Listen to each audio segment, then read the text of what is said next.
Kalau masuk dalam tim pemenangan yang tercatat Mbak Cornelia Agatha ya. Kemarin memang Mbak Modi ada, tapi karena ada situasi kondisi yang memang membuat dia tidak harus saya catatkan, jadi Mbak Modi saya keluarkan. Namun secara prinsip Mbak Modi akan terus membantu gitu loh. Ya nggak apa-apa. Kalau untuk fokus nanti untuk kemenangannya sendiri gimana sih Bang memanfaatkan keluarga besar Sidul ini?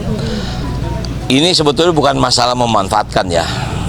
Ini sebetulnya tanggung jawab mereka semua. Tona, Munaro, Mariati ini seniman-seniman Betawi yang kebetulan memang bergabung kepada keluarga Sidul. Tapi dasar utama adalah mereka seniman tradisional. Teman-teman seniman tradisional paham bagaimana Sidul ada, gitu kan. Itu yang mengantar ya mungkin bahasanya kesenian atau kebudayaan ini terus ada di tengah masyarakat. Kemudian kalau Cornelia Agatha ini memang saya libatkan bukan hanya sebagai Sarah. Dia ini kan pemerhati anak. Dia bahkan menjadi pengurus kamu ya, LBH ya. Ketua Komnas DKI. Anak. Nah, apalagi kan saya perlu nih kan belakangan kan maaf bullying, sekolah kekerasan terjadi. Kadang-kadang Mbak Lia juga, aduh Bang ini bagaimana ini gini. Kebetulan kan dia tahu saya di Komisi 10. Jadi sudah selama ini kerjasama. Nah kalau misal kayak si Abi ini Kartubi sama Atun, ya tentu ini kan janda Mas Karyo. Kasihan kalau nggak diajak kerja, apalagi udah begini. Artinya kerja itu bukan kerja mikir loh. Karena artinya apa? Ada pembangunan yang harus dia ngingetin, Bang, ini disabilitas lu mesti prioritas. Nah makanya kayak tadi kan kita ke MRT, alhamdulillah lift ada, eskalator ada, artinya fasilitas, tapi memang belum terlalu banyak gitu. Nah jadi artinya itu yang bagian-bagian bikin kita ini. Kalau Rebong ini kan ya ini kan anak Sidul, saya cuma bilang sama dia, kamulah yang meneruskan saya. Kalau memang saya nggak ada, itu sekarang istilah saya ini ada di pemerintahan. Kalau memang insya Allah saya jadi, artinya ini Sidul nggak boleh mati. Nah ini tugas dia. Karena ini menjadi apa ya? Istilah menjadi Sidul Reborn gitu loh. Tinggal nanti bagaimana? Ini kan memerlukan kreativitas. Nah, artinya kenapa Sidul ini bisa bertahan puluhan tahun?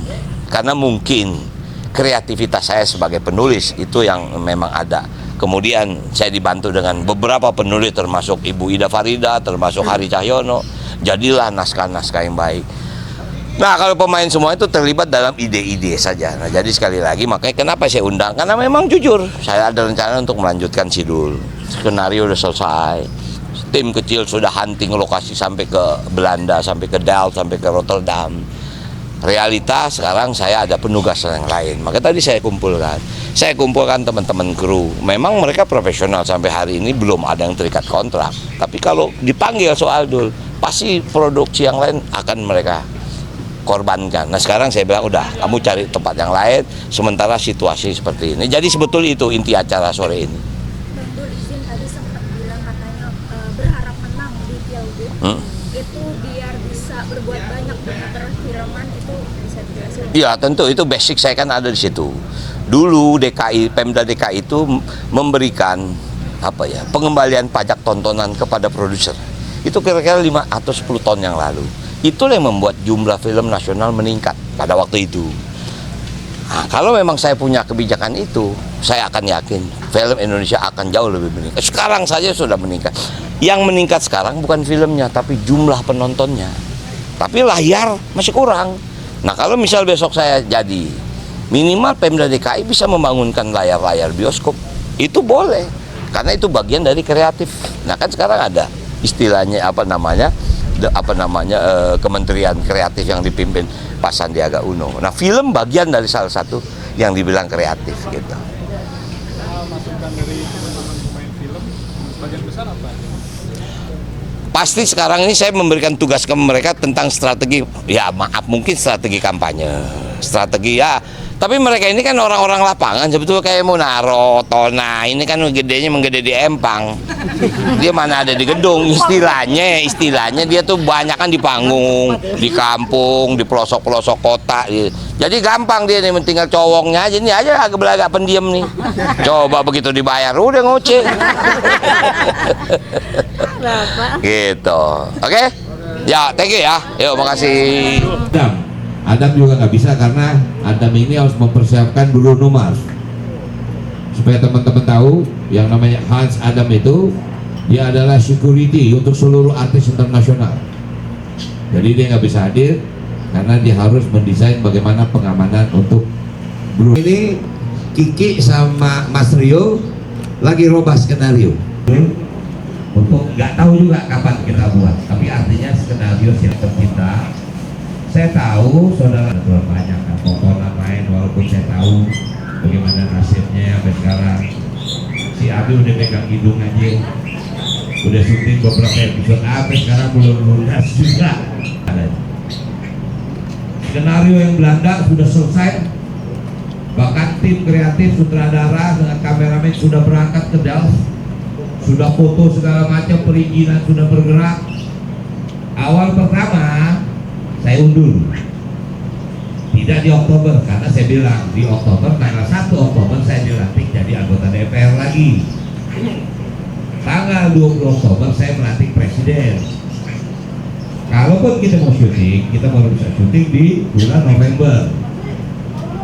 Nah, yang paling problem kalau syuting di Indonesia saya masih bisa bahasanya kabur, karena pengalaman saya kan Jumat, Sabtu, Minggu DPR nggak ada kerja.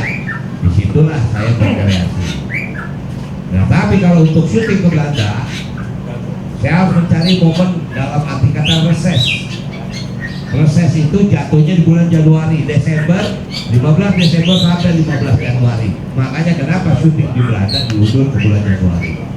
Itu rencana perubahan sebelum ada perintah menjadi calon wakil gubernur. Nah, begitu saya mendapat perintah jadi calon gubernur, perintah saya pertama sama Rio dan Kiki robah sebenarnya. Artinya apa? Saya masih ingin melanjutkan Sidul. Karena sampai hari ini, ya teman-teman tahu saya kerjasama dengan siapa. Saya sendiri mengatakan kepada teman yang saya kerjasama, saya akan hentikan Sidul. Dia bilang sampai kapanpun Sidul tidak boleh berhenti. Bayangin sampai hari ini Sidul kedua belum ditayang. Wajah Jakarta. Bayangin produser begini. Yang kedua, ini keluarga besar saya. Sebagai penulis, itu konsekuensi gue sebagai produser. Jadi nggak jadi gue bayar. Bahkan udah kasbon dulu dia. Saya berjalan nih. Ini Mas Beno ini, Bang Beno ini ketua tim. Sepakat? Cuma tiap malam kelingsir gue. Saya perlu keterlibatan keluarga Sidul. Untuk apa? Pada waktu kampanye. Misalnya, itu kan juga bagian dari strategi kampanye. Walaupun sebetulnya udah pada kirim, cuman sampai sekarang saya belum keluarin. Kenapa saya harapin teman-teman guru? Mungkin jumlahnya sedikit. Ya, mohon bantuan. Mohon bantuannya adalah nanti saya akan kasih APK.